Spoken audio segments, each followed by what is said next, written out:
Assalamualaikum dan selamat sejahtera. Nama saya Muhammad Aizat Fikri bin Azman, bernombor matrik 293322 dan hari ini saya akan memperkenalkan kumpulan saya yang bernama Ibnu Tabari. Ibnu Tabari merupakan sebuah kumpulan yang diperkuatkan dengan 8 orang pelajar pendidikan yang berdedikasi dalam mempersiapkan projek inovasi ini.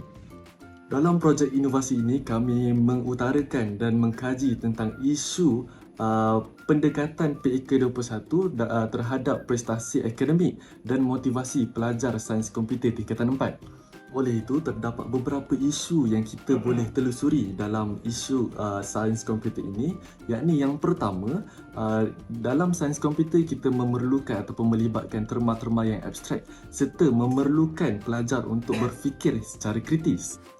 Isu sains komputer yang kedua, sains komputer melibatkan pengaplikasian dan pembelajaran bahasa pengaturcaraan yang kompleks. Isu sains komputer yang ketiga, kurangnya pengaplikasian ataupun pendedahan praktikal dalam subjek ini dapat melemahkan lagi motivasi dan daya tarikan pelajaran kerana subjek ini bukanlah subjek membaca semata-mata. Akhir sekali, bahan pengajaran ataupun BBM yang tidak mencukupi ataupun ketinggalan zaman menjadi satu asbab ataupun menjadi satu cabaran kepada pelajar untuk belajar subjek sains komputer.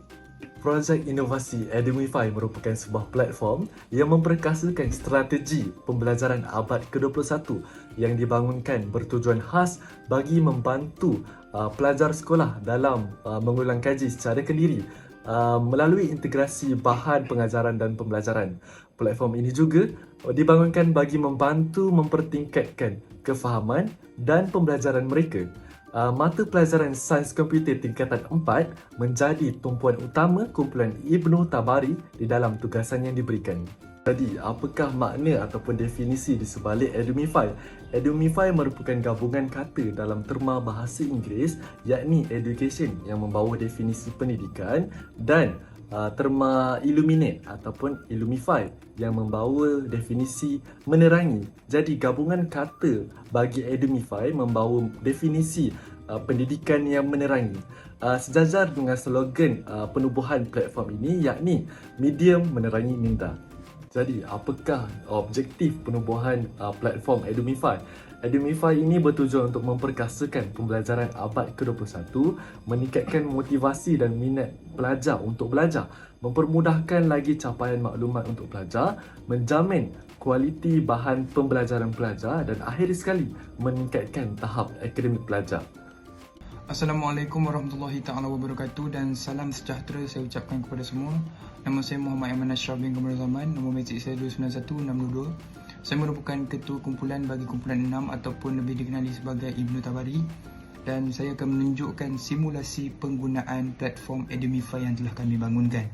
Seterusnya kita terus ke bahagian sesi simulasi penggunaan platform Edumify. Dan apabila pelajar mengakses laman sesawang Edumify, mereka akan terus ke bahagian halaman utama, di mana seperti yang kita boleh lihat ada informasi-informasi relevan yang kami masukkan supaya pelajar dapat memahami objektif ataupun sasaran yang kami cuba bawa melalui platform Edumify. Dalam platform ini, secara ringkasnya, kami masukkan 3 jenis aktiviti yang berbeza. Yang pertama adalah bahan pembacaan berstruktur, yang kedua adalah penyediaan video pengajaran, dan yang ketiga adalah penyediaan aktiviti pengukuhan. Seterusnya, pelajar akan dapat melihat satu seksyen di mana seksyen tersebut mempunyai satu butang, iaitu untuk meneroka Edumify secara lebih lanjut. Dan sekiranya pelajar menekan butang tersebut, mereka akan terus dibawa ke halaman yang seterusnya, iaitu mata pelajaran. Di halaman mata pelajaran ini, pelajar dapat memilih mata pelajaran yang mereka hendak lakukan ulang kaji. Sebagai contoh yang kita boleh lihat ada 2, iaitu sains komputer tingkatan 4 dan sains komputer tingkatan 5. Pelajar bebas untuk memilih mana-mana mata pelajaran yang mereka ingin lakukan ulang kaji. Sebagai contoh, kita pilih tingkatan 4 sains komputer. Mereka akan dibawa ke halaman sains komputer tingkatan 4, dan di halaman ini akan ada 3 pembahagian aktiviti. Yang pertama adalah bahan pembacaan, yang kedua adalah video pengajaran, dan yang ketiga adalah aktiviti pengukuhan. Kita pergi satu demi satu. Yang pertama adalah bahan pembacaan. Di dalam halaman bahan pembacaan, kami sediakan dua jenis sumber bacaan. Yang pertama adalah sumber buku teks secara online. Pelajar boleh melihat buku teks atas talian.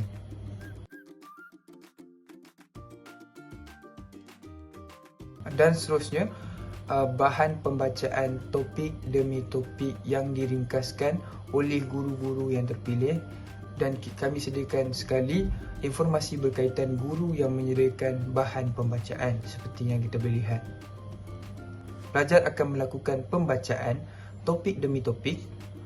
Sebagai contoh, kita masuk ke bahagian jenis data, dan apabila pelajar telah menghabiskan keseluruhan nota ringkasan yang telah disediakan, mereka akan terus ke bahagian aktiviti yang kedua bagi memantapkan lagi pemahaman mereka berkaitan dengan topik yang mereka baca. Halaman yang kedua adalah halaman video pengajaran.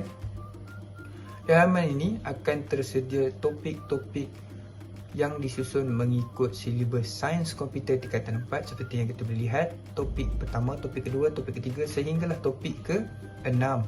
Dan kita sertakan sekali guru-guru yang menyediakan video pengajaran. Sekiranya pelajar memilih topik 1, mereka akan dibawa ke halaman topik 1 dan sebagai contoh jenis data, dan mereka boleh menyaksikan video yang telah tersedia. Semua. Jadi saya Cikgu Fatur Rahman. Dan sekiranya video tersebut telah habis ditonton, pelajar boleh meningkatkan lagi pemahaman ataupun kefahaman mereka berkaitan dengan topik tersebut melalui aktiviti seterusnya, iaitu aktiviti pengukuhan. Di halaman aktiviti pengukuhan, seperti biasa, kita sertakan senarai topik dan juga guru yang menyediakan aktiviti pengukuhan. Kita pergi ke topik 1 sebagai contoh. Pelajar akan terus bawa ke bahagian aktiviti pengukuhan topik 1, di mana ada 3 jenis aktiviti yang kami sediakan, iaitu yang pertama adalah kuis, yang kedua adalah game tahap pertama, dan ketiga adalah game tahap kedua. Kita pergi satu demi satu.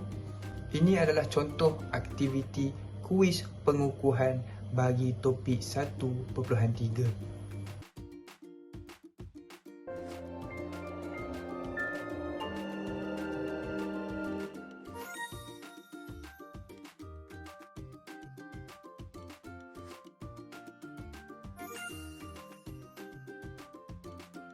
Apabila pelajar telah menghabiskan kuis yang disediakan, mereka boleh ke aktiviti kedua, iaitu game tahap pertama.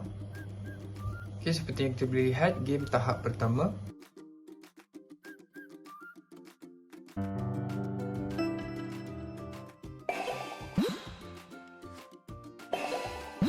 Dan habis game tahap pertama, pelajar akan terus ke game tahap kedua bagi meningkatkan lagi kefahaman mereka.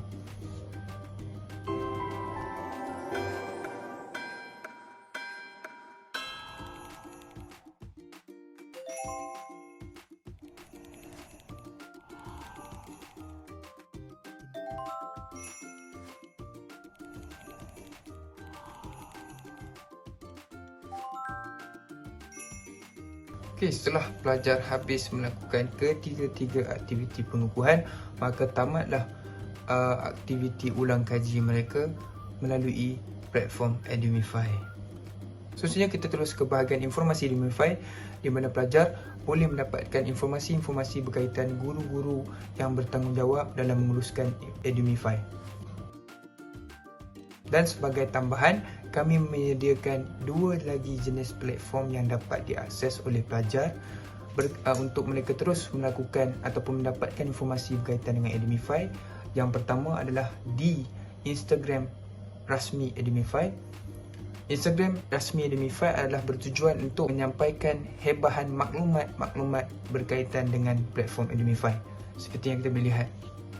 Dan bagi laman rasmi YouTube Edumify pula, mereka boleh terus ke laman rasmi YouTube Edumify untuk melihat dan menonton video-video pengajaran secara percuma pada bila-bila masa. Okey, itu sahaja untuk simulasi penggunaan platform Edumify. Sekian, terima kasih.